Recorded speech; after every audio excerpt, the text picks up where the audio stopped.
السلام عليكم ورحمة الله وبركاته. الجزء الثالث من الدرس الرابع. أسئلة وأجوبة. Questions and answers.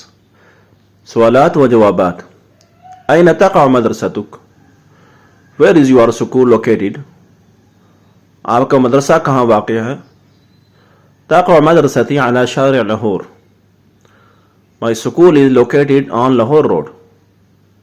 میرا مدرسہ لاہور روڈ پر واقع ہے. من مدیر مدرستک؟ Who is the administrator of your school? آپ کے مدرسے کا محتمم کون ہے؟ مدیر مدرستی الدکتور عبداللہ.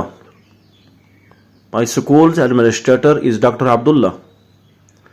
میرے مدرسے کے محتمم ڈاکٹر عبداللہ ہیں. هل في مدرستك حديقة؟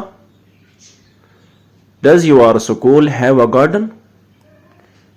کیا آپ کے مدرسے میں باغیچہ ہے؟ نعم فيها حديقتان. Yes, it has 2 gardens. جی ہاں، اس میں 2 باغ ہیں. کم صفاً في مدرستك؟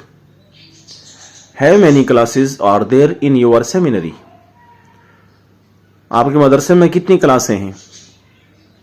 في مدرستي 8 صفوف. There are 8 classes in my seminary. میرے مدرسے میں 8 کلاسیں ہیں. کم مرحاضاً في هذا الطابق؟ How many toilets are there in this floor? اس منزل میں کتنے بیت الخلاء ہیں؟ فيه 13 مرحاضاً. It has 13 toilets. اس میں 13 بیت الخلاء ہیں. والسلام علیکم ورحمۃ اللہ وبرکاتہ.